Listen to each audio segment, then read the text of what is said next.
Yeah, let's do it.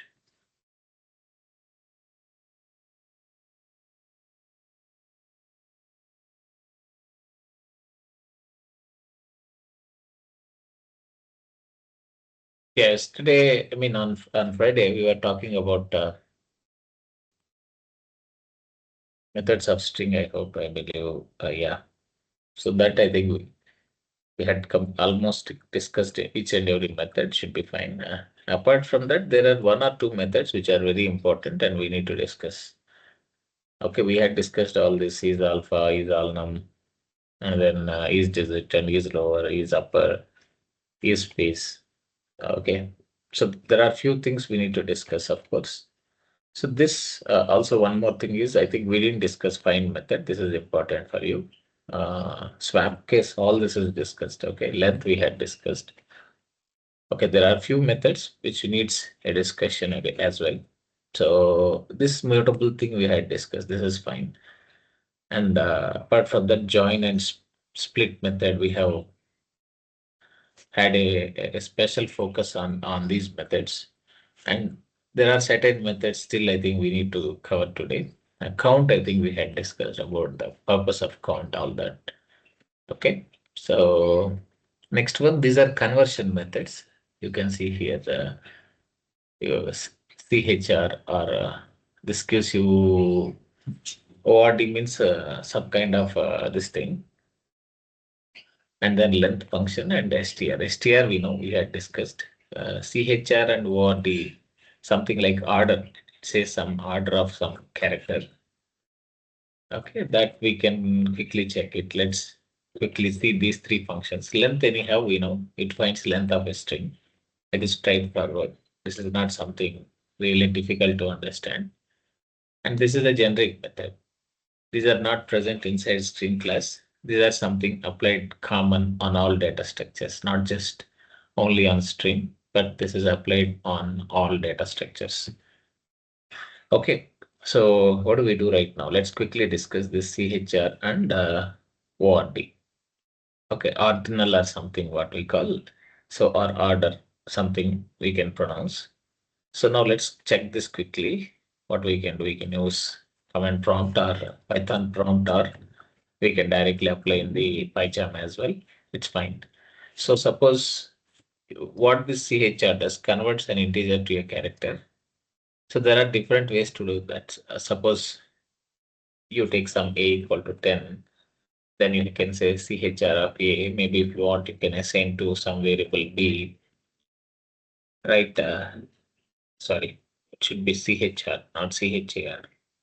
And then print b. Now you can see, right?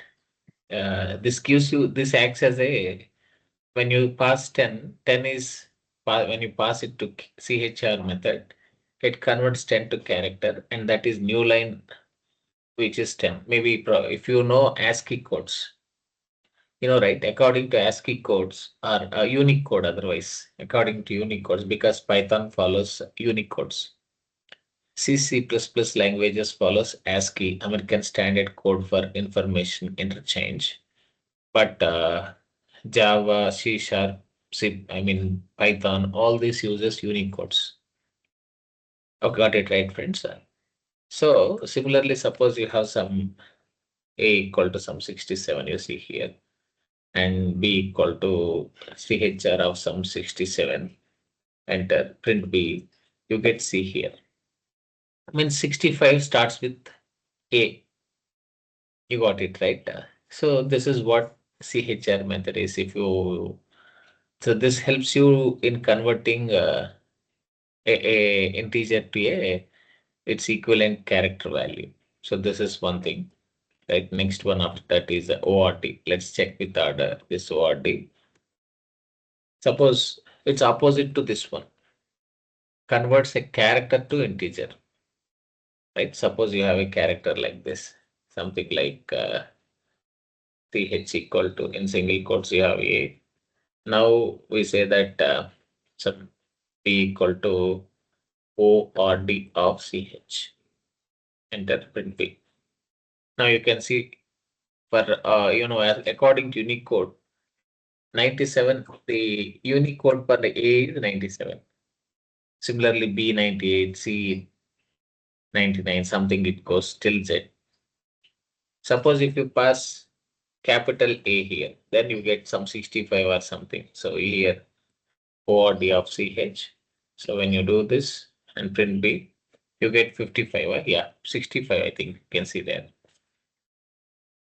Following friends, you got 65 here. If you just see there, just you can see here.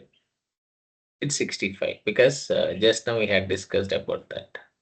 So this is the idea about CHR and ORT. So means what? Simply speaking, what this do? It converts a Unicode to a character, an integer Unicode to character, and character to Unicode. That's all, or integer. Anyhow, every Unicode is implicitly an integer. You got it right, friends.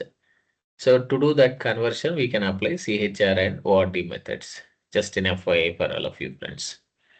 Okay, that is the idea about that one. Next after that is we had discussed about length. Length is simple. Already we had a discussion on that. Suppose you have a string. Go to where start system of. Let me quickly clear this CLS. You can test it by jam as well. It's up to you, friends. I'm just quickly testing here. Suppose you have a string s1 equal to. So the mistake which there is a slight mistake on Friday. I directly started using as a variable this built-in class as variable. This is the mistake I did. Don't do this, friends. Don't use these built-in classes as variables. Sometimes when you try to do some conversions or certain operations, it might lead to issue or some kind of unexpected results. So better don't use any built-ins or any keywords as variables. Anyhow, keywords are strictly not allowed. Did you get error? But you can see built-in classes we may use that, but still not a good idea. Okay, so S1 equal to I just take a string A, B, C, D, E, F, G, H, I, J, enter, and then when I say length of S1, it gives you 10 there. You can see there. So length is something which gives us length of a string, friends. Okay. This is fine. We already know this. If you want to find length of any data structure, apply this length method. Okay, this lower, this upper, we had discussed swap case. This is done. Find method we didn't discuss on Friday. What is find here? See, simple. This is so simple. Find is used to find the index of a string. Suppose you have a string here, and this is really important. Sometimes, while doing data analysis, we need to get index and try to get character from that index and do some validations. In such cases, find is useful. Find or index methods are really useful. You got it right, friends. Following? Sorry. So now you can see here something like S1 dot find of. You can see, suppose you can pass. You can find index of a substring or index of some character. It's up to you, friends. Okay. Suppose you say A. So index of A is 0. We know very well. So it returns a positive index, not the negative index. We know these data structures has both positive and negative indexes in Python. But by default, it gives us positive index, not a negative index. Okay, you can see there. When I say find of A, we got index of that character. Okay. Even suppose I say some GHI, I'm giving passing a substring. Still, it returns the start of that substring. That is wherever G starts. It should pass the index of G, enter. See, you got 6 here. You got it right, friends. Likewise, so when you use find to get index of a character or a substring, substring in sense the start of substring. Okay. So that's how find works. Similarly, same thing is achieved with index method. Suppose S1 dot index of some C. Now you can see the index of C is 2. We know that, right? The index of C is what, friends? It's 2. Right. But you can see now, even you can get the same result with the index method as well. Whatever find is doing, same thing is done by index. Then there is a quick question. What is the difference between find and index? Right? Simple. Suppose you say here, just let us see this. S1 dot find of, I am giving something like a character Z. Okay. Is Z exist in this string? Is Z present in this string? Yes or no, friends? No. It's not present, right? So then enter. Yes. Then you enter, it gives you a negative index. See here, if this character doesn't exist, then it is returning a negative index. You got it, right? That means if it is negative, then that character doesn't exist. Got it, right? Suppose apply the same for index. Excuse me, friends. It's too cold here. Yeah. Apply same for index. Run this. See, this is the difference. What is that you got here? You got value error. So if you are actually applying index by passing a character which is not present in a string, then it leads to a value error. It leads to an exception. This is difference between find and index. Okay. So both do the same functionality. They return the same result. But the difference is one doesn't throw error if the character you are passing is not present. But one throws error if the character you are passing does not exist. So that is difference between these two. This might be helpful for any certification exams or any interviews. Sometimes if they ask these kind of questions, this way, this difference you can explain with this practical example. Okay. So this is the idea, friends. I hope this is clear for all of you, how to get index of some character in a string or a substring in a string by using find and index. This should be clear for all of you, right, friends? Next after that is this is something which we didn't discuss on Friday, so I'm covering this. This is important. What find does here returns -1 if substring is not found. What index do returns value error. The question is which one should we apply? Should we use? Which is most recommended to use? Is it index or is it find? That is the quick question. Generally recommended up use find. Whichever method don't throw exceptions. That is always a recommended one than applying index directly. But still, it's up to you which one to find because both can be used to get the index of some character or the substring. Fine. That's all, friends. This is the idea about these two. Okay, L strip, R strip, this is all discussed. We are good with all this. Upper and lower. And max mean these are all generic methods. So max means suppose. So this is as simple as what shall we say? Let me just show you. Max min is simple, friends. It gets maximum character, biggest character in that. And min is minimum character in the string. Suppose S1 is already there, right? Max of S1. I'm directly applying it. Maybe later in coding somewhere, if you want to preserve the result, you can preserve it or assign that result to some variable. I'm showing you directly. Okay. So among that S1, in S1, you can see here, this is our string here. Obviously, J is the biggest max character. Okay. Max is not just applied only on string. It is applied on any data structure. Okay. Min of S1. A. Perfect. Okay. Similarly, let me apply sort. There is a method sorted directly. Let us pass sorted and see. So this is splitting that string into characters and converting it to a list and returning it. Suppose if you want to sort this in a reverse order, what you can do, some reverse equal to true. Okay, you can just pass this and then apply. You can see this. Still, you can sort it by applying this sorted method. But the only difference is what is happening here. This is getting converted to each into a list of characters. The string is converted to a list of characters and then sorting is applied on these characters. Suppose you want to merge all this and convert it into a single string. The easiest process is some join of what, simply you can pass that, of course. We didn't preserve that result. So what we can do, some S2 equal to, you can simply say, I'll do one thing. Assign this sorted result to S2. Now we can quickly apply join if you want to get a reversed string in some quick format. Join of S2, enter. See, this is sorted string. Yesterday we tried, on Friday we had discussed different join functions. Okay, we have seen different scenarios. So that should give you a quick idea about join.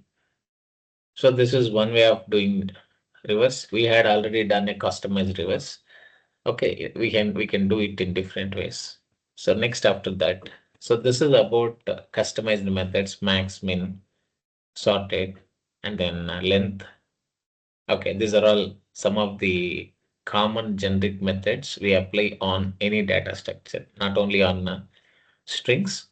Maybe in future, maybe today we might start with the list once after completing all these methods, all these string related scenarios. Then even there we apply these max, min, length. Okay, sorted. These are common, not just only for string. These are applicable on any data structure, friends. Got it? Iterating, iterating collection, starts with, ends with. This is discussed. Index is discussed, fine. Replace is discussed, fine. Join is discussed, fine. And concatenation we should discuss, because we didn't discuss about the concept of concatenation, how it works in Python. We know how it works in Java or C Sharp or maybe C++, but not in Python.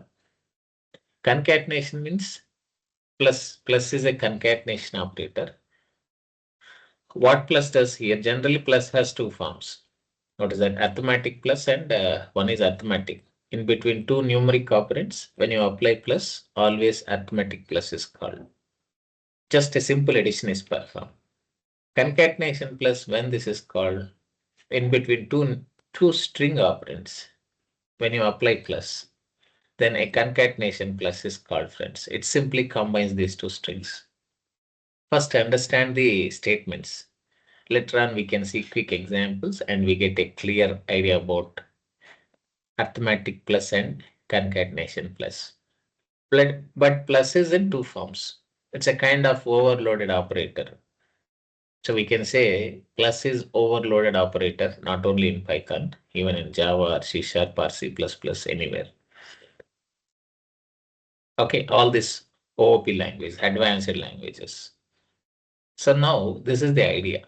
So maybe you can try this. You can test in PyCharm also. It's not like you should test here, friends. You can give a try in PyCharm. Okay. So we don't need this anyhow. I was doing something. Okay. So it's up to you, friends. So now let's take these examples. Suppose you use PyCharm now. Right click and then just say here string concat test. Okay. Suppose you take two operands, a equal to 10, b equal to 20, and then c equal to, or you can directly print and see. It's up to you, friends. Okay. Like otherwise you can say result equal to a plus b, and you can print it down. Now you print a result. So what happens now? A, B are both numeric operands. These two are what? These two are numeric operands. Then an arithmetic plus is called. Between two numeric operands, always an arithmetic plus is called. Means an addition is performed. Right click and run this. Now you can see we got 30 here.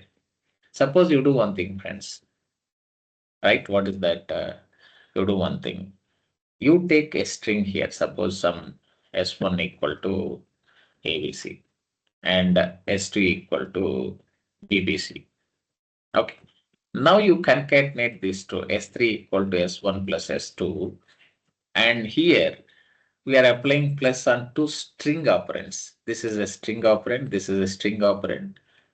On two string operands, you are applying plus. Now what happens here? Which plus is called, right? Here, we don't do addition. We just apply internally a concatenation plus is called. What plus is called? Concatenation plus means what? It simply combines what it does. It simply combines two operands. Okay, two operands. That's all. It won't do any addition or anything. And that too on string operands, we cannot perform addition. So between two operands, between two string operands, we just perform concatenation. Now, if you print S3, you can see there a concatenation plus it simply combines these two operands. Right click, run this. See ABC, BBC. One more scenario. This is scenario one. Okay, this is case one. Okay, and this is you can remove comment here. This is case two, case three. We can apply another case here, case three. You take a numeric, sorry, yeah, a character string, and second one, suppose you can say b equal to some 10. This is an integer. Now what I am doing here, some c equal to a plus b. Now what happens? Is this convertible now? I am combining this a and b. A is a new, I mean alpha string or character string, and b is a numeric. So both are two different operations. This is integer, this is string. Now I am trying to combine these two. Will this work in Python? If you do the same in Java, it works. Or C sharp, it works. But Python, it won't work. You cannot combine and string and integer directly. It's not possible. If you want to do that, yes, you can do. But the simple thing is convert this integer number, this integer into a string, and then combine that both string operands. You cannot directly concatenate a string and integer, friends, in Python. If it is Java, it works. We don't have an issue. It happily gets converted to a string. But here, this is string and the second one is integer or numeric operand. Then suppose see here. Excuse me. Print of C. Let's run this now. These are all important. So I'm trying to invest some time here. Else we would have skipped it. But these are very important for interviews. Now you can see type error. And keep observing these errors as well. Sometimes you see value error, sometimes you see type error, sometimes you see syntax error. See, these are all very important for you, friends. And this is a type error. Why? Can only concatenate string to string. See, very straight, very direct statement. In Python, you cannot concatenate string with integer or integer with string. But here, in Python, we can only concatenate string to string. Very direct statement. Just observe this, friends. Suppose if it is Java, this is possible. You got it right. So if you see here in Java, all these conversions is possible. Just a minute. Let me show you. String plus anything. It is a string. Anything plus string is also a string. String plus string is also a string. This works in Java directly. But here, anything string plus anything is gets converted to string, but this anything should be a string. Else if int or float or anything, any non-string parameter or operand, then you should apply conversion. That is important. Okay, but this is general formula you can remember.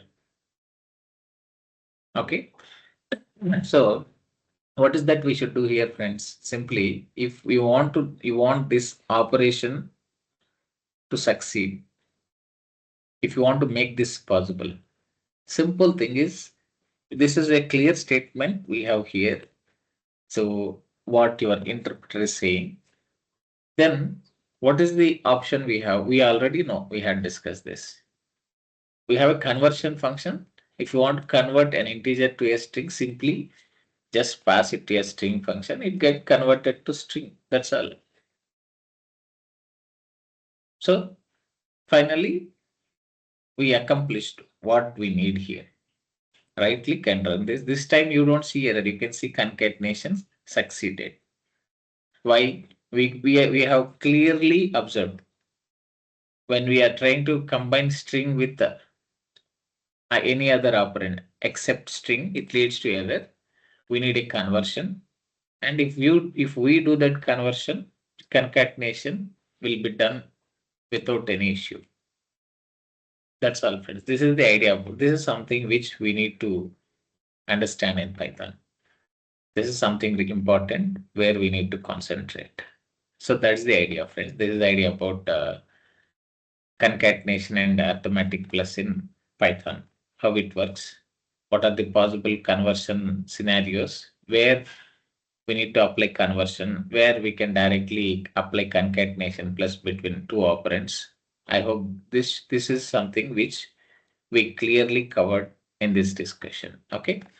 Maybe you can ask me why all this Manoram is this really important? Definitely these are important, friends.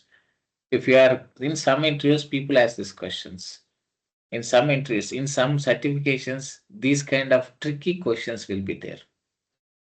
Right. And if you are not aware of this basic, this fundamental, you might miss on that mark. That 1 mark, 2 marks are also important for us. Just giving you an FYI. You got it right, friends. So that is the idea, friends. Idea about string concatenation operator, one of the very important topic in Python. Okay, this is the example. We already discussed this. String 1 plus string 2. When I apply string 1 plus string 2, is this convertible or not? Concatenation is done or not, friends? This is easily done without any issues. Even this is possible. How about this one? What is this? This is another important thing. Okay. So before we jump to the next topic, that is another data structure. There are few more things we just need to quickly discuss and then we jump to the other topic. Now you see here, these are all important operators which we apply not only on strings. I think this is applied even on any linear data structure. Slice is applied on any linear data structure. Asterisk, you can see this is applied on strings. To create new strings, concatenates multiple copies of same string. This is very interesting and simple to apply. In and not in are also very important. Generally, these are all very useful methods when you are doing data analysis. Especially for data engineers, these are very handy. Okay, is and is not even. But this is something which we don't apply regularly. But these are, except asterisk, I believe, remaining four are something we need. We can apply them regularly. Okay. So anyhow, what is asterisk here? As name says, asterisk is something which provides a repetition of a strings in simple language. What is that? Concatenates multiple copies of a string means. Let me just show you quickly. Suppose you see here. I'm continuing from here. You take some, otherwise directly go to prompt. That's more easy for you to follow here. Even we have our own prompt as well. We can apply here also.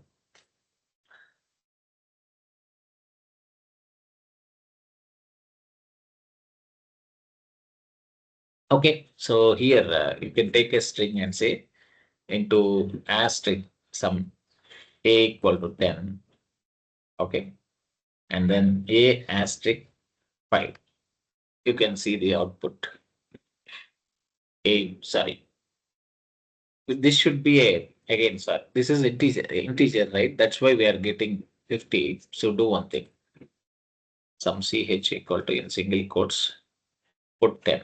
Or any character is also fine. Some a, and then ch into some 5. Then this a is repeated for I mean this same string is created for 5 times. You can see here. This is, you can see what is happening.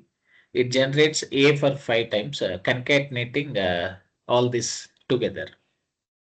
So this is what asterisk does.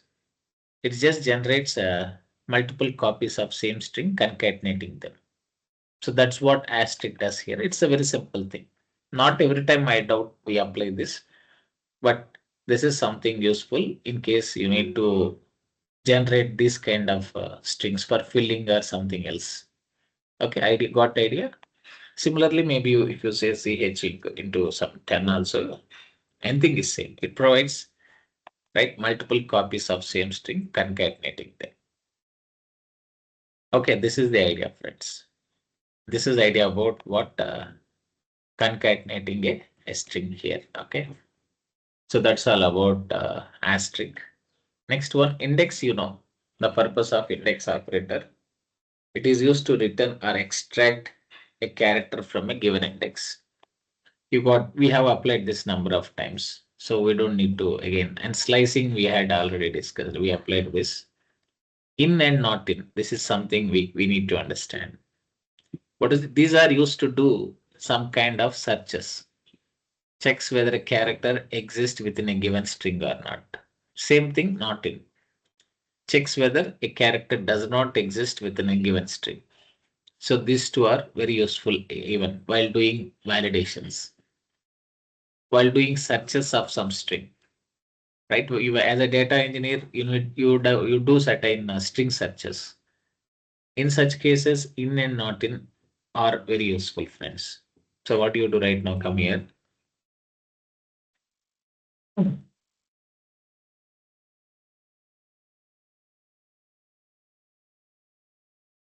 Yeah, yeah. We are using, right? PyCharm. Oh, here. Okay, no problem. See, if you want to apply, somebody is saying to use PyCharm. No issues. Suppose you can take a character here, ch equal to something like ABC. Now apply asterisk, print of ch into some 5.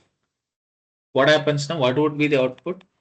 This ABC is occurred how many times? 5 times, concatenating all these characters or substrings. Now run this now. See here. Yeah.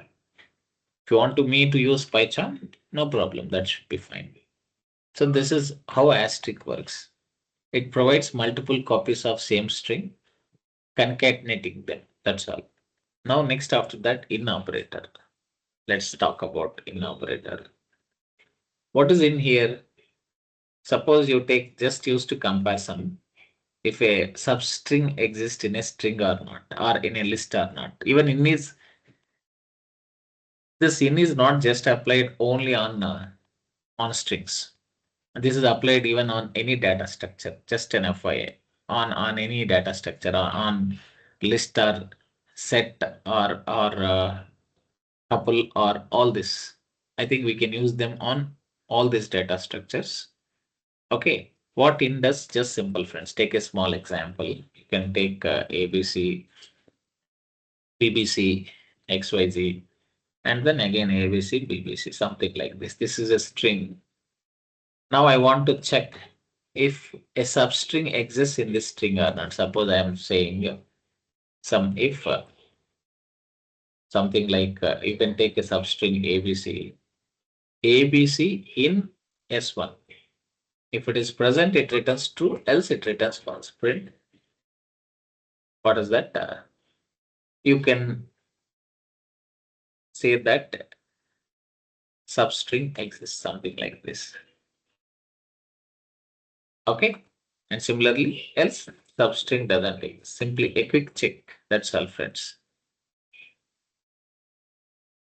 Okay. That's all. So this is how in operator works. Simple. So this helps you very much if you want to do a string search. Right click and run this. Substring exists because ABC is present inside S1. Suppose you can see that ABX, if this exists inside the S1, let's run this now. Right. So I should make a small correction here. Substring not exist or does not exist, something like now run this. Now you can see here. Perfect. Got it right. So this is how a in operator works in Python, friends.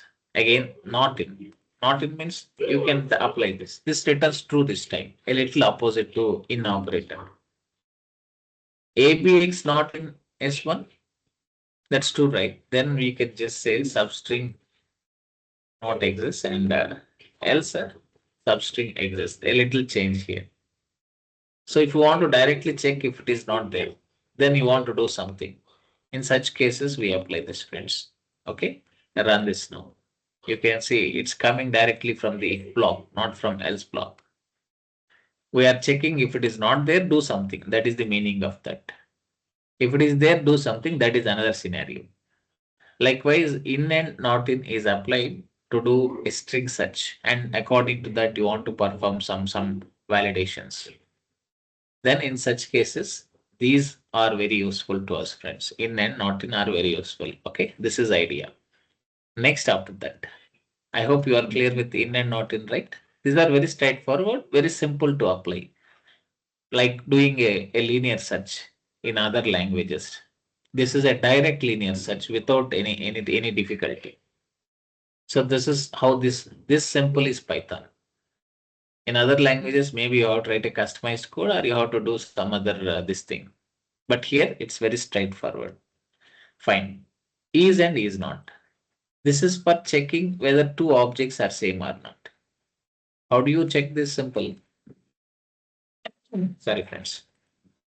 Is this is used to check whether two objects are same. Means this is something checking about address. It's not we are not checking value here or comparing values. Is and is not are used to compare addresses of two different objects. Okay, not only for strings, this is applied on any primitives as well. Okay, even on data structures, any data structures as well. So let's quickly check it. Is used to check whether address of two objects are same or not. Simple. Is not means opposite of is. Check whether address of two objects are different. So that is why is and is not. Now you take a small example, right? Again, is not. Okay. Now simply you take one string here, S1. If not S1, you can take any variable of your choice, friends. Something like string 1, str1. Just a minute, it got stuck. Okay, equal to. You take something ABC. Again, str2 equal to ABC. Now I want to check whether these two strings are same or different. So for that to check addresses of two strings, definitely if you print ID and see, you know right how to get address. If you want to see addresses, you can use ID method. Okay, that's up to you, friends. We know already, we had discussed that how to get address of some object in Python. Everything is an object in Python. So any value is object here. Okay, so what do you do right now? Suppose you print ID of this one, str1, and similarly ID of str2. Both definitely we had discussed clearly about immutability of strings.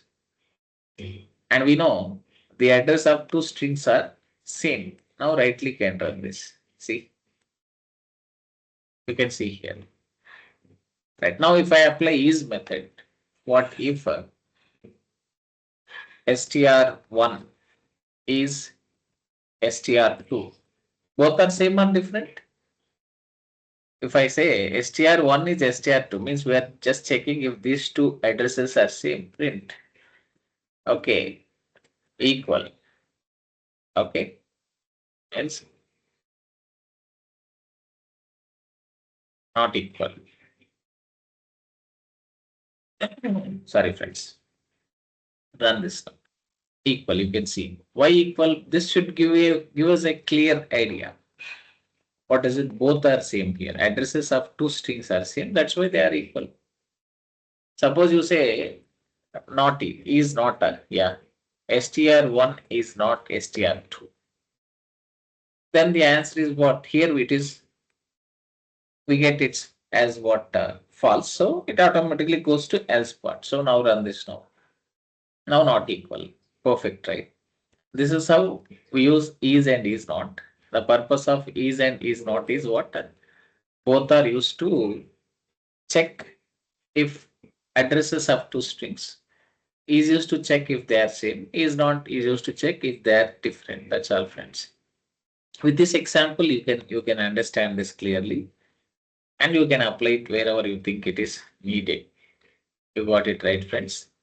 So that is the idea. Okay.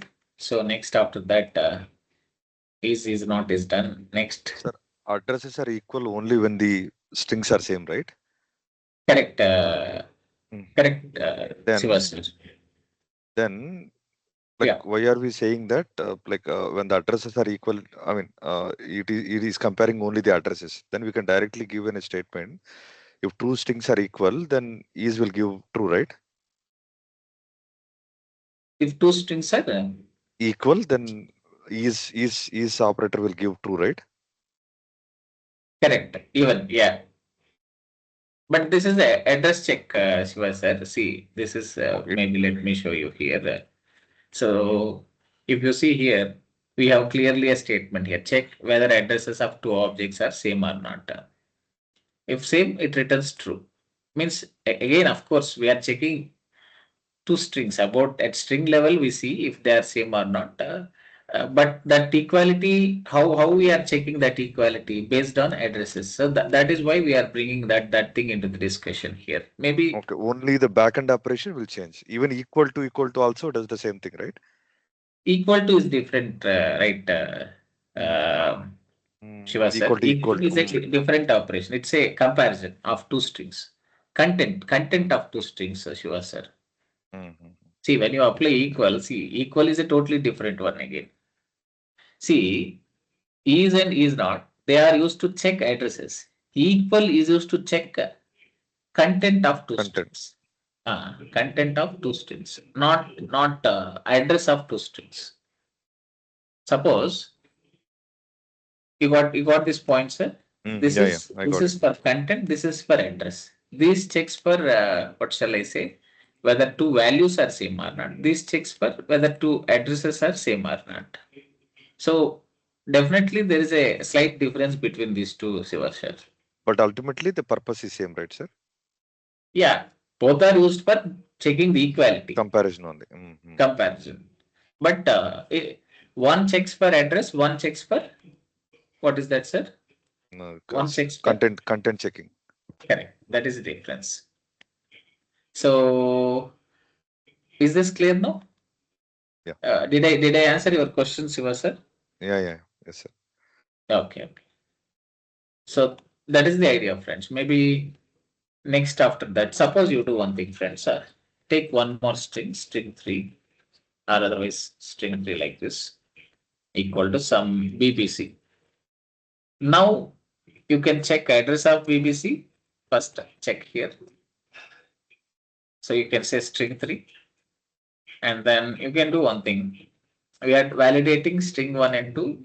Suppose you see here one more scenario case again. This is case one for this validation, and this is case two for this validation.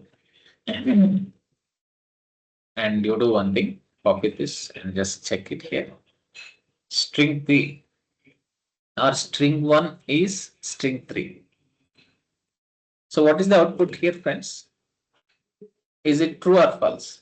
Maybe you can, instead of equal or something, just directly pass here something true. Okay.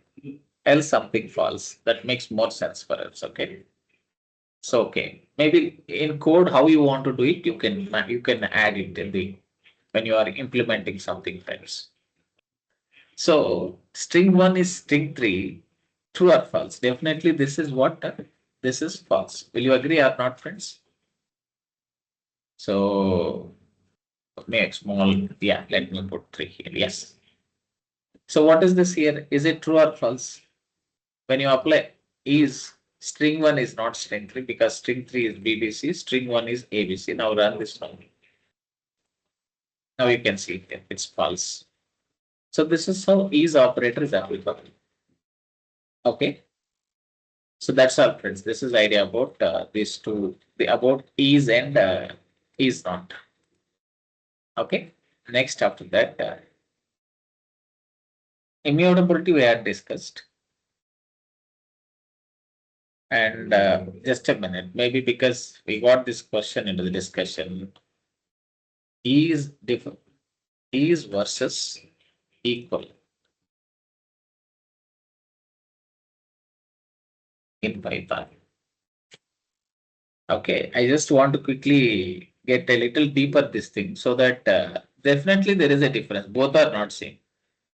Let's see if some example gives.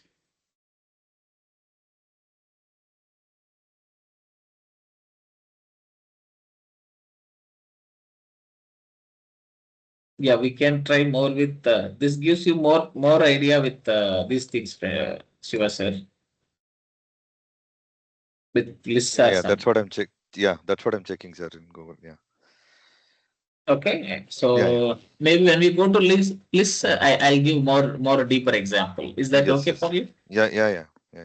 Fine. Yeah, definitely there is a difference, sir. Both are not same. Mm-hmm. Comparison is different. Identity is different. Yeah, yeah. You got it right, sir. This is and is not for identity check where it compare addresses. You got it right, sir. Mm-hmm. Yeah.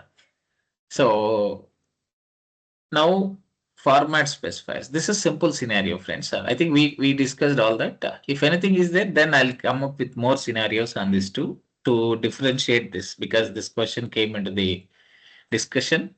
Let's have one or two scenarios in the next session so that, of course, if you go to data structures like list, definitely I'll give a better example. But with strings, let me check and come back tomorrow. Fine.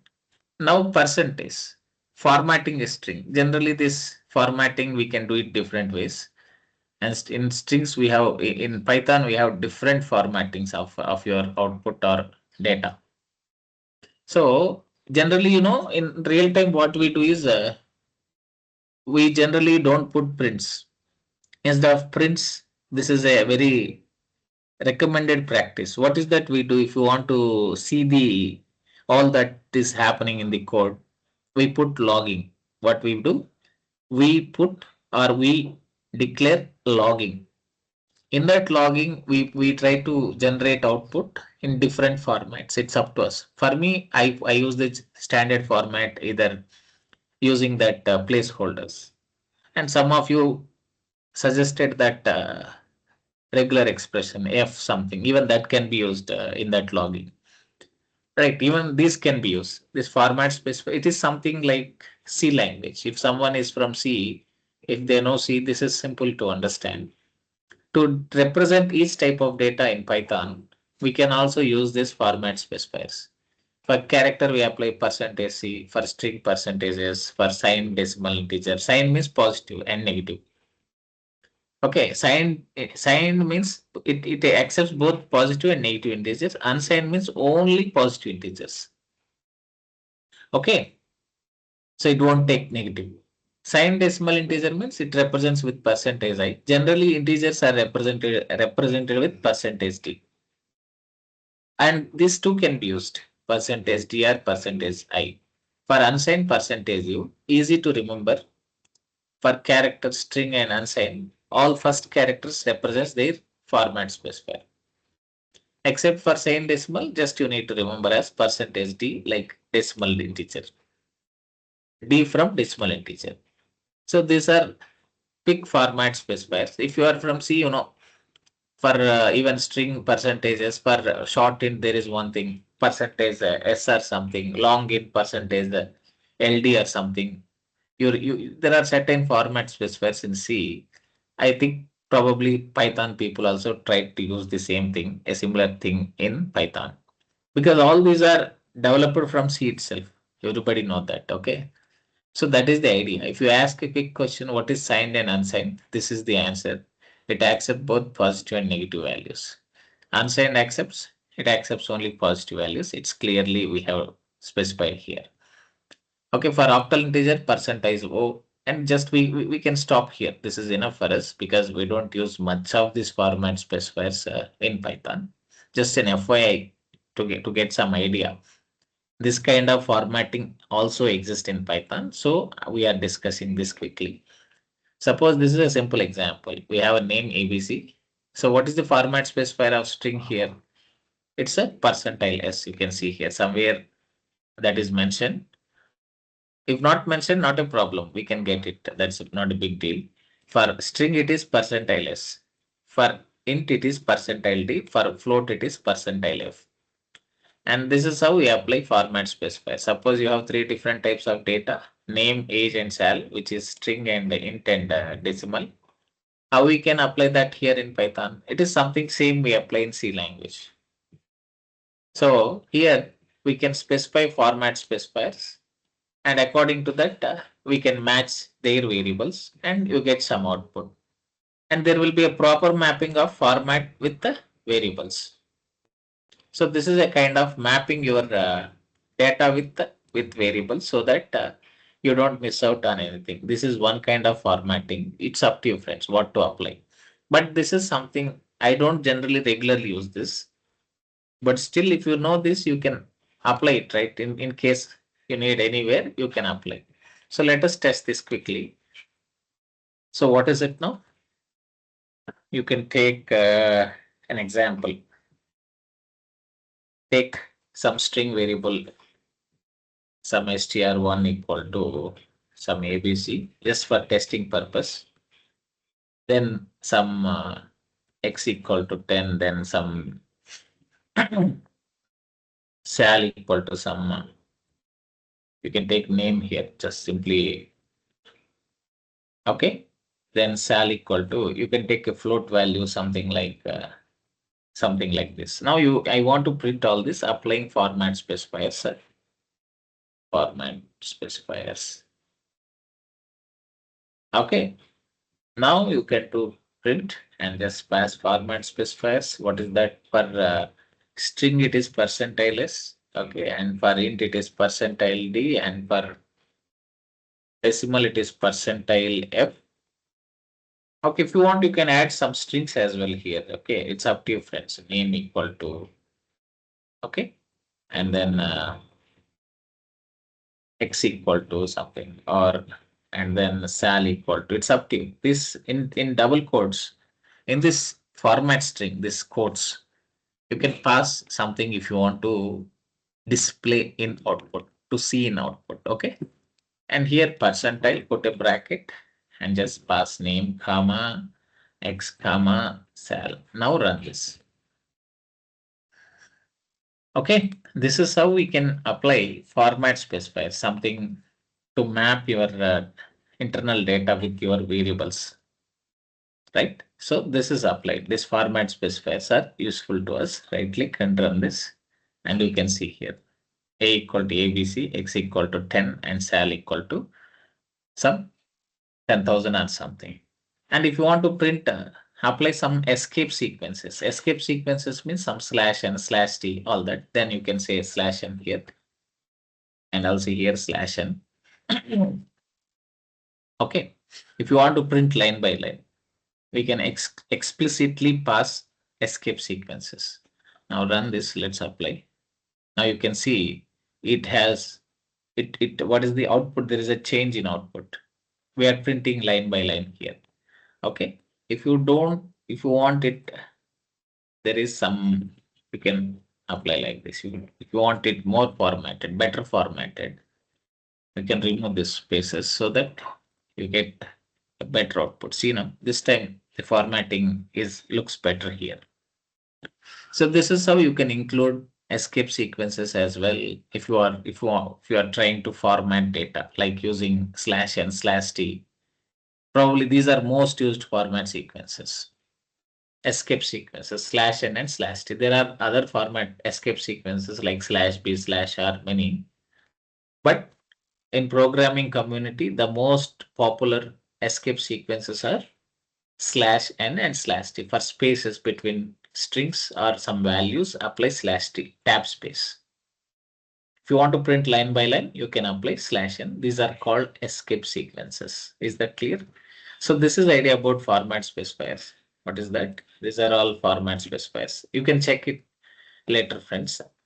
Okay, what different format specifiers we have and how to use it in the code. Just you have, this is the syntax. Just declare format specifiers and that variables, corresponding variables. That mapping is important. Got it right, friends?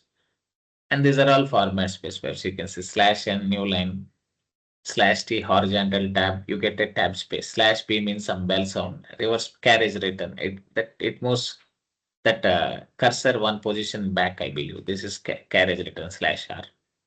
And this is overall idea about format specifiers and how to use it, how to apply it. What is a format specifier? And different format specifiers we have here. Even we have something for octal integers as well, hexadecimal integers, all that. You can check it later. But this is the idea. Got it right, friends? So now we are done with the almost. This is other formatting. This is discussed, friends. This placeholder thing I had discussed many times in the code, right? You can see here. Just while formatting some string or while trying to print some output, if you want just fill in something by passing placeholders, so we can apply this. This is discussed already a number of times in the programming, right? The initial discussion is about this one only. We started using this kind of prints. Wherever we put placeholder, in place of that, this values get substituted. And same thing we apply for this regular expression starting with F double quote string. You can see that, right?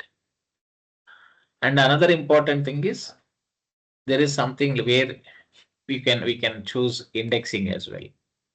So this anyhow we know this whatever we are using this placeholders we are familiar with this. This is something and we have when you are using this placeholders important thing is applying format method, right? You know how we have used this. Maybe if you want we can quickly try this. Okay, we can try this example. So quickly test this example. Okay, you have quantity, item, price, and you have a string like this. I want some quantity, some 3 pieces of items, and item number is something for these many dollars. Now you can apply what is that print. What you can do now, you can directly pass this string here, my order. Okay, dot format.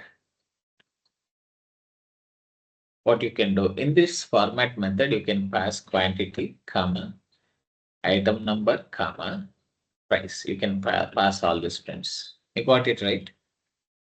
So when you run this, you can see this is how placeholder works. In place of this one, the first one is substituted. In place of this one, second one is substituted. In place of this one, third value is substituted.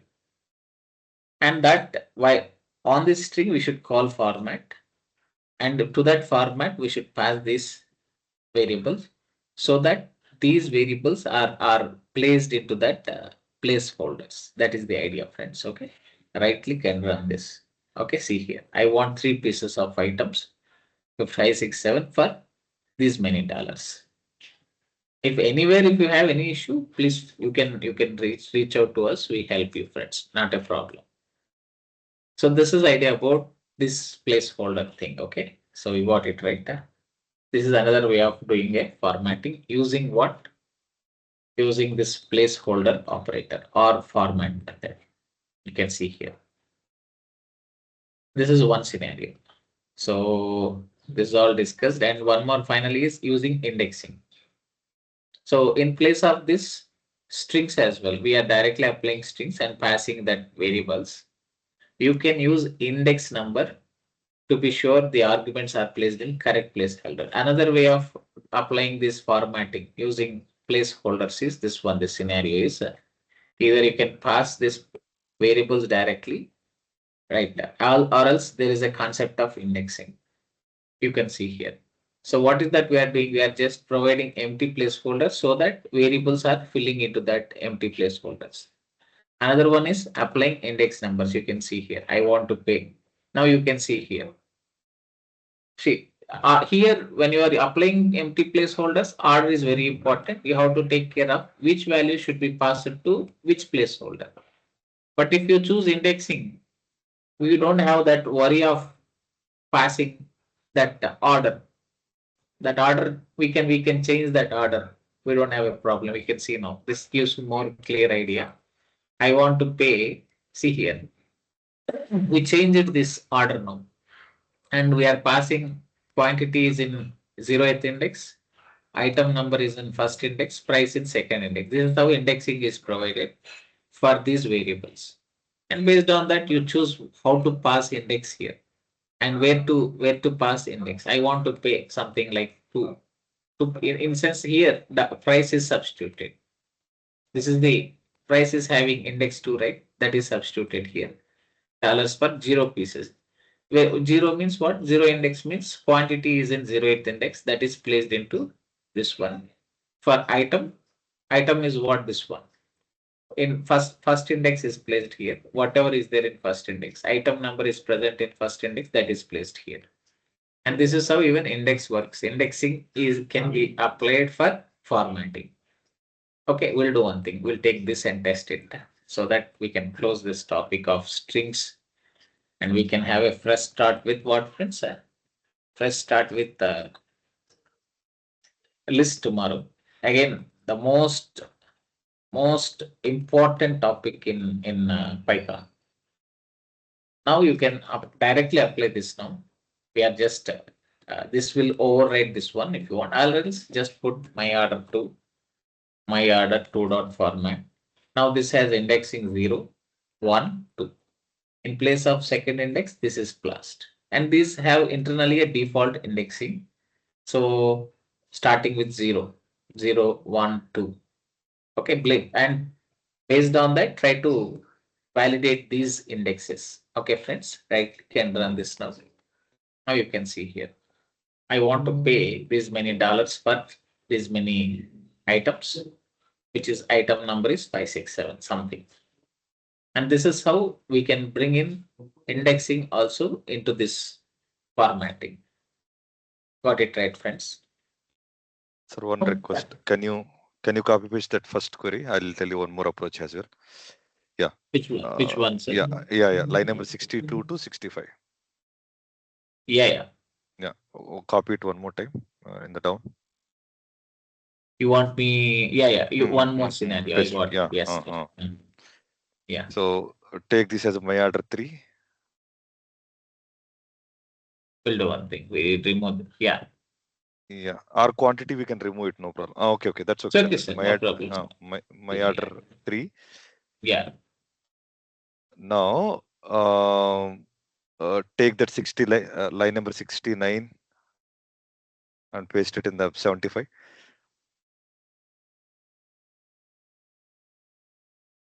So here quantity QTY equal to quantity also we can take it actually. Can you take that? QTY equal to quantity. QTY no. Left side. Quantity you place it as it is. Yeah, you mean you want a new variable equal to something else. Equal to yes. Okay, it's more like yeah. So item number we can take like this also, sir. We are using this one in real time, same approach.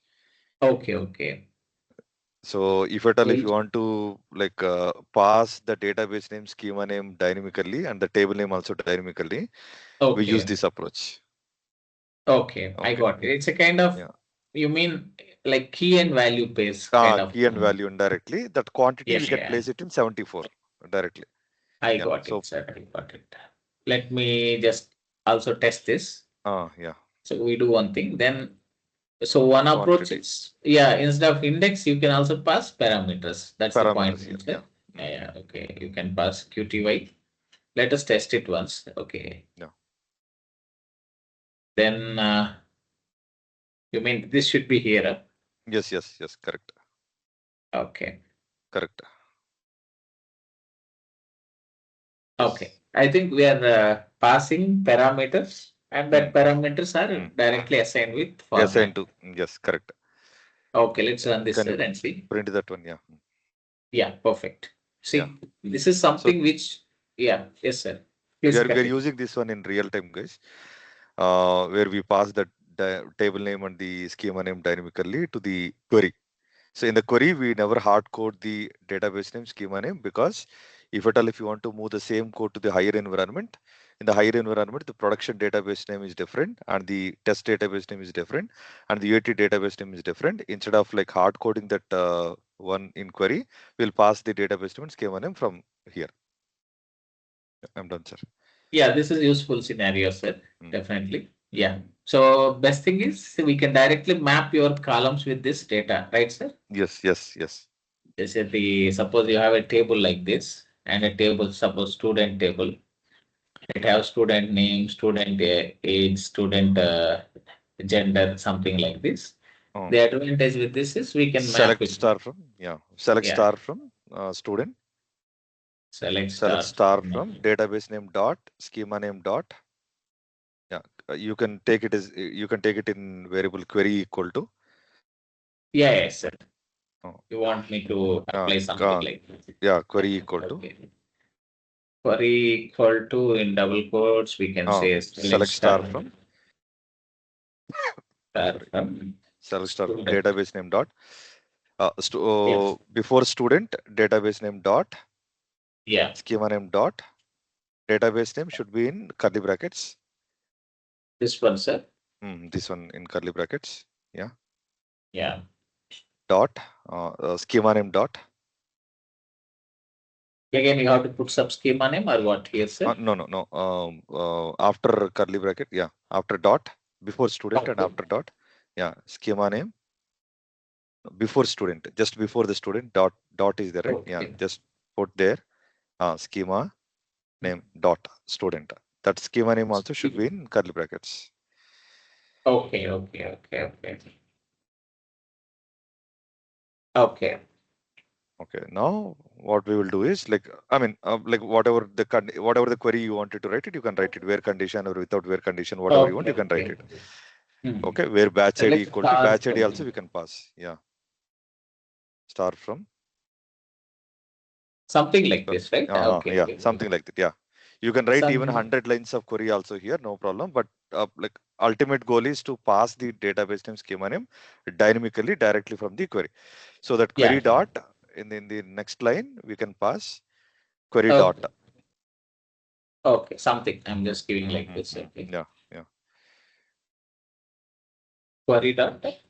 Query dot format of Okay. Format of. Then we format can of yeah, just set this exactly, value remain, right? exactly.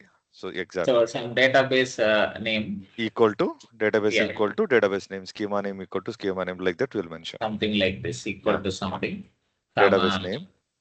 Yeah, And correct. then this schema name equal to something. Correct.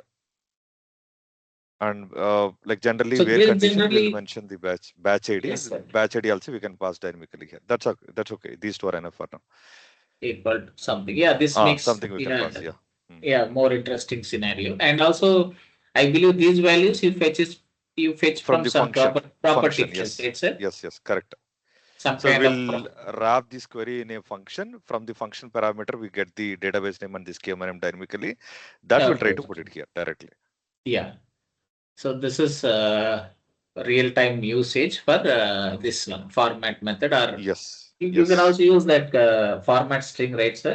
Which directly use f and Formats. something. No. Format. Yeah. String also we use it regularly. Yes. Yeah. So you can Yes. choose that or this. It's up to you, friends. Yes. But this is something really interesting scenario for you because you are in data engineering where you directly keep applying. So this helps you definitely. Okay. So yes, sir. I think we tried to cover almost everything on string, sir. Yes. Yes. Yes. I think we had a very, I maybe we Detail one. tried to Yeah. cover. Yeah, yeah. It's a very detailed coverage. Yeah, you can also try this. This is something which you need to practice, friends. Try to practice this scenario. So because you have already working with that database querying all that, because I don't have that as of now, you can take a scenario and you can apply this formatting there. Okay. So this is the live example for you how this works in data engineering. Okay. How you map that data with the These parameters with the format method, all that. Okay. That's all, friends. This is the idea for today. Yes, sir. Just small thing. I just pasted one small thing to tell the difference between ID and the equality. Okay. To Yeah, we just can show see. them. Yeah, ma'am. We can see it tomorrow. Okay. This is Okay. it's okay. Fine for today. We Okay. can check on it anyhow. We check on that. Okay. Thank you. Thank you. Thank you. Yeah.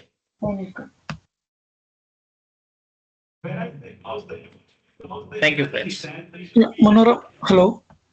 Yes, please. Yeah, yeah, yeah. Yeah, can you please share the Friday recording as well? Yeah, I think I shared